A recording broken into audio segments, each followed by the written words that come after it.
Nuestra Señora de las Golondrinas, un cuento del libro Cuentos Orientales de Marguerite Yourcenar. El monje Terapión había sido en su juventud el discípulo más fiel del gran Atanasio.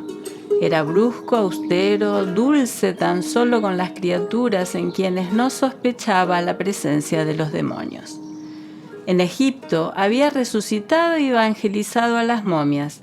En Bizancio había confesado a los emperadores.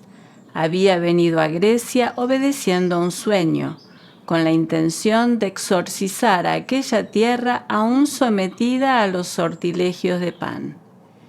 Se encendía de odio cuando veía los árboles sagrados donde los campesinos, cuando enferman de fiebre, cuelgan unos trapos encargados de temblar en su lugar al menor soplo de viento de la noche. Se indignaba al ver los falos erigidos en los campos para obligar al suelo a producir buenas cosechas, y los dioses de arcilla escondidos en el hueco de los muros y en la concavidad de los manantiales. Se había construido con sus propias manos una estrecha cabaña a orillas del Cefiso, poniendo gran cuidado en no emplear más que materiales bendecidos.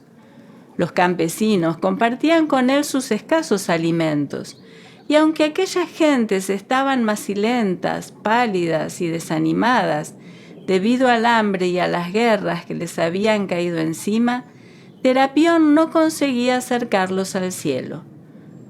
Adoraban a Jesús, hijo de María, vestido de oro como un sol naciente. Mas su obstinado corazón seguía fiel a las divinidades que viven en los árboles o emergen del burbujeo de las aguas. Todas las noches depositaban al pie del plátano consagrado a las ninfas una escudilla de leche de la única cabra que les quedaba. Los muchachos se deslizaban al mediodía bajo los macizos de árboles para espiar a las mujeres de ojos de ónice, que se alimentan de tomillo y miel. Pululaban por todas partes y eran hijas de aquella tierra seca y dura, donde lo que en otros lugares se dispersa en forma de vaho, adquiere enseguida figura y sustancia reales. Veíanse las huellas de sus pasos en la greda de sus fuentes, y la blancura de sus cuerpos se confundía desde lejos con el espejo de las rocas. Incluso sucedía a veces que una ninfa mutilada sobreviviese todavía en la viga mal pulida que sostenía el techo, y por la noche se la oía quejarse o cantar. Casi todos los días se perdía alguna cabeza de ganado a causa de sus hechicerías, allá en la montaña, y hasta meses más tarde no lograban encontrar el montoncito que formaban sus huesos. Las malignas cogían a los niños de la mano y se los llevaban a bailar al borde de los precipicios. Sus pies ligeros no tocaban la tierra, pero en cambio el abismo se tragaba los pesados cuerpecillos de los niños. O bien, alguno de los muchachos jóvenes que les seguían la pista regresaba al pueblo sin aliento, tiritando de fiebre y con la muerte en el cuerpo tras haber bebido agua de un manantial. Cuando ocurrían estos desastres, el monje Terapión mostraba el puño en dirección a los bosques donde se escondían aquellas malditas. Pero los campesinos continuaban amando a las frescas hadas, casi invisibles, y les perdonaban sus fechorías igual que se le perdona al sol cuando descompone el cerebro de los locos, y al amor que tanto hace sufrir. El monje las temía como a una banda de lobas, y le producían tanta inquietud como un rebaño de prostitutas. Aquellas caprichosas beldades no lo dejaban en paz. Por las noches sentía en su rostro su aliento caliente como el de un animal a medio domesticar que rondase tímidamente por la habitación. Si se aventuraba por los campos para llevar el viático a un enfermo, oía resonar tras sus talones el trote caprichoso y entrecortado de aquellas cabras jóvenes. Cuando, a pesar de sus esfuerzos, terminaba por dormirse a la hora de la oración, ellas acudían a tirarle inocentemente de la barba. No trataban de seducirlo, pues lo encontraban feo, ridículo y muy viejo, vestido con aquellos hábitos de estameña parda y, pese a ser muy bellas, no despertaban en él ningún deseo impuro, pues su desnudez le repugnaba igual que la carne pálida de los gusanos o el dermo liso de las culebras. No obstante, lo inducían a tentación, pues acababa por poner en duda la sabiduría de Dios, que ha creado tantas criaturas inútiles y perjudiciales, como si la creación no fuera sino un juego maléfico con el que él se complaciese. Una mañana, los aldeanos encontraron a su monje cerrando el plátano de las ninfas y se afligieron por partida doble, pues por una parte temían la venganza de las hadas, que se marcharían llevándose consigo fuentes y manantiales, y por otra parte aquel plátano daba sombra a la plaza, en donde acostumbraban a reunirse para bailar. Mas no hicieron reproche alguno al santo varón, por miedo a malquistarse con el Padre que está en los cielos y que suministra la lluvia y el sol. Se callaron, y los proyectos del monje Terapión contra las ninfas viéronse respaldados por aquel silencio. Ya no salía nunca sin coger antes 2 pedernales, que escondía entre los pliegues de su manga, y por la noche, subrepticiamente, cuando no veía a ningún campesino por los campos desiertos, prendía fuego un viejo olivo, cuyo cariado tronco le parecía ocultar a unas diosas, o a un joven pino escamoso, cuya resina se vertía como un llanto de oro. Una forma desnuda se escapaba de entre las hojas y corría a reunirse con sus compañeras, inmóviles a lo lejos como corzas asustadas.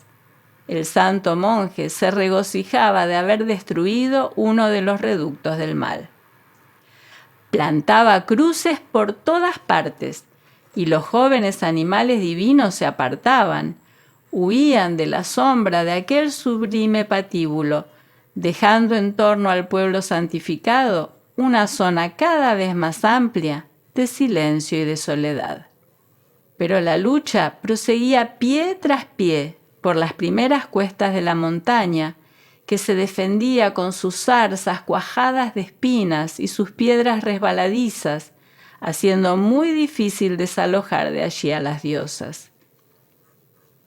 Finalmente, envueltas en oraciones y fuego, debilitadas por la ausencia de ofrendas, privadas de amor desde que los jóvenes del pueblo se apartaban de ellas, las ninfas buscaron refugio en un vallecito desierto, donde unos cuantos pinos negros plantados en un suelo arcilloso recordaban a unos grandes pájaros que cogiesen con sus fuertes garras la tierra roja y moviesen por el cielo las 1000 puntas finas de sus plumas de águila. Los manantiales que por allí corrían, bajo un montón de piedras informes, eran harto fríos para atraer a lavanderas y pastores. Una gruta se abría a mitad de la ladera de una colina y a ella se accedía por un agujero apenas lo bastante ancho para dejar pasar un cuerpo. Las ninfas se habían refugiado allí desde siempre, en las noches en que la tormenta estorbaba sus juegos, pues temían al rayo, como todos los animales del bosque, y era asimismo allí donde acostumbraban dormir en las noches sin luna. Unos pastores jóvenes presumían de haberse introducido una vez en aquella caverna, con peligro de su salvación y del vigor de su juventud, y no cesaban de alabar aquellos dulces cuerpos, visibles a medias en las frescas tinieblas, y aquellas cabelleras que se adivinaban más que se palpaban. Para el monje Terapión, aquella gruta escondida en la ladera de la peña era como un cáncer hundido en su propio seno y de pie a la entrada del valle, con los brazos alzados, inmóvil durante horas enteras, oraba al cielo para que le ayudase a destruir aquellos peligrosos restos de la raza de los dioses. Poco después de Pascua, el monje reunió una tarde a los más fieles y más recios de sus feligreses. Les dio picos y linternas. Él tomó un crucifijo y los guió a través del laberinto de colinas, por entre las blandas tinieblas repletas de savia, ansioso de aprovechar aquella noche oscura.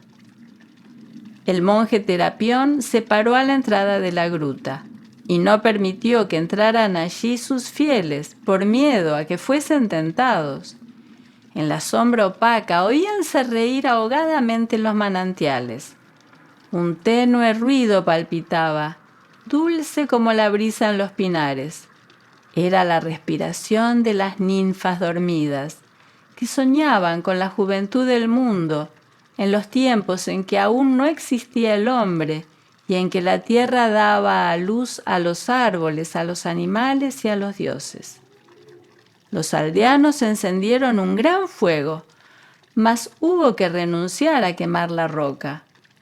El monje les ordenó que amasaran cemento y acarreasen piedras. A las primeras luces del alba, empezaron a construir una capillita adosada a la ladera de la colina, delante de la entrada de la gruta maldita.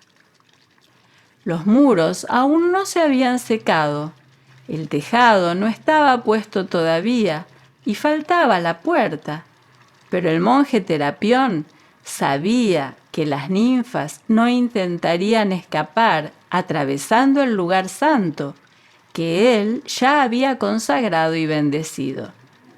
Para mayor seguridad, había plantado al fondo de la capilla, allí donde se abría la boca de la gruta, un Cristo muy grande, pintado en una cruz de 4 brazos desiguales, y las ninfas, que solo sabían sonreír, retrocedían horrorizadas ante aquella imagen del ajusticiado. Los primeros rayos del sol se estiraban tímidamente hasta el umbral de la caverna. Era la hora en que las desventuradas acostumbraban a salir, para tomar de los árboles cercanos su primera colación de rocío. Las cautivas sollozaban, suplicaban al monje que las ayudara y en su inocencia le decían que, en caso de que les permitiera huir, lo amarían.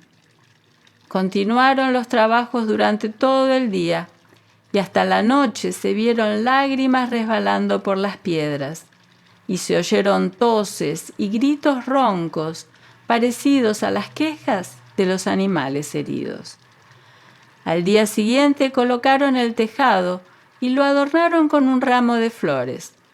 Ajustaron la puerta y la cerraron con una gruesa llave de hierro. Aquella misma noche, los cansados aldeanos regresaron al pueblo, pero el monje Terapión se acostó cerca de la capilla que había mandado edificar, y durante toda la noche las quejas de sus prisioneras le impidieron deliciosamente dormir. No obstante, era compasivo. Se enternecía ante un gusano hollado por los pies o ante un tallo de flor roto por culpa del roce de su hábito.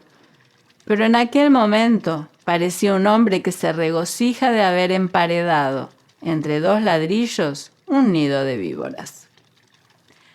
Al día siguiente, los aldeanos trajeron cal y embadurnaron con ella la capilla, por dentro y por fuera. Adquirió el aspecto de una blanca paloma acurrucada en el seno de la roca. 2 lugareños menos miedosos que los demás se aventuraron dentro de la gruta para blanquear sus paredes húmedas y porosas con el fin de que el agua de las fuentes y la miel de las abejas dejaran de chorrear en el interior del hermoso antro y de sostener así la vida desfalleciente de las mujeres hadas. Las ninfas, muy débiles, no tenían ya fuerzas para manifestarse a los humanos. Apenas podía adivinarse aquí y allá, vagamente, en la penumbra, una boca joven contraída, dos frágiles manos suplicantes, o el pálido color de rosa de un pecho desnudo. O asimismo, de cuando en cuando, al pasar por las asperidades de la roca sus gruesos dedos blancos de cal, los aldeanos sentían huir una cabellera suave y temblorosa, como esos culantrillos que crecen en los sitios húmedos y abandonados. El cuerpo deshecho de las ninfas se descomponía en forma de vaho, o se preparaba a caer convertido en polvo, como las alas de una mariposa muerta. Seguían gimiendo, pero había que aguzar el oído para oír aquellas débiles quejas. Ya no eran más que almas de ninfas que lloraban. Durante toda la noche siguiente, el monje Terapión continuó montando su guardia de oración a la entrada de la capilla, como una anacoreta en el desierto. Se alegraba de pensar que antes de la nueva luna las quejas habrían cesado, y las ninfas, muertas ya de hambre, no serían más que un impuro recuerdo. Rezaba para apresurar el instante en que la muerte liberaría a sus prisioneras, pues empezaba a compadecerlas a pesar suyo, y se avergonzaba de su debilidad. Ya nadie subía hasta donde él estaba. El pueblo parecía tan lejos como si se hallara al otro extremo del mundo. Ya no vislumbraba en la vertiente opuesta al valle más que la tierra roja, unos pinos y un sendero casi tapado por las agujas de oro. Solo oía los estertores de las ninfas, que iban disminuyendo, y el sonido cada vez más ronco de sus propias oraciones. En la tarde de aquel día, vio venir por el sendero a una mujer que caminaba hacia él, con la cabeza baja, un poco encorvada. Llevaba un manto y un pañuelo negros, pero una luz misteriosa se abría camino a través de la tela oscura, como si se hubiera echado la noche sobre la mañana. Aunque era muy joven, poseía la gravedad, la lentitud y la dignidad de una anciana, y su dulzura era parecida a la del racimo de uvas maduras y a la de la flor perfumada. Al pasar por delante de la capilla, miró atentamente al monje, que se vio turbado en sus oraciones. «Este sendero no lleva a ninguna parte, mujer», le dijo. «¿De dónde vienes?» «Del este como la mañana», respondió la joven. «¿Y qué haces tú aquí, anciano monje?» «He emparedado en esta gruta a las ninfas que infestaban la comarca», dijo el monje, «y delante de su antro he edificado una capilla. Ellas no se atreven a atravesarla para huir porque están desnudas y a su manera tienen temor de Dios. Estoy esperando a que se mueran de hambre y de frío en la caverna, y cuando esto suceda, la paz de Dios reinará en los campos». «¿Y quién te dice que la paz de Dios no se extiende también a las ninfas, lo mismo que a los rebaños de cabras?», respondió la joven. «¿No sabes que en tiempo de la creación Dios olvidó darle alas a ciertos ángeles que cayeron en la tierra y se instalaron en los bosques, donde formaron la raza de Pan y de las ninfas? Otros se instalaron en una montaña, en donde se convirtieron en dioses olímpicos. No exaltes, como hacen los paganos, la criatura a expensas del Creador, pero no te escandalices tampoco de su obra. Y dale gracias a Dios en tu corazón por haber creado a Diana y a Apolo». «Mi espíritu no se eleva tan alto», dijo humildemente el monje. «Las ninfas importunan a mis feligreses y ponen en peligro su salvación, de la que yo soy responsable ante Dios. Y por eso las perseguiré, aunque tenga que ir hasta el infierno. Y se tendrá en cuenta tu celo, honrado monje, dijo sonriendo la joven. Pero ¿no puede haber un medio de conciliar la vida de las ninfas y la salvación de tus feligreses? Su voz era dulce como la música de una flauta. El monje, inquieto, agachó la cabeza. La joven le puso la mano en el hombro y le dijo con gravedad: «Monje, déjame entrar en esa gruta. Me gustan las grutas y compadezco a los que en ellas buscan refugio. En una gruta traje yo al mundo a mi hijo, y en una gruta lo confié sin temor a la muerte, con el fin de que naciera por segunda vez en su resurrección». El anacoreta se apartó para dejarla pasar.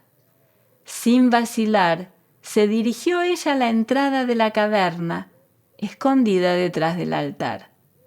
La enorme cruz tapaba la abertura. La apartó con cuidado, como un objeto familiar, y se introdujo en el antro. Se oyeron en las tinieblas unos gemidos aún más agudos, un piar de pájaros y roces de alas. La joven hablaba con las ninfas en una lengua desconocida, que acaso fuera la de los pájaros o la de los ángeles.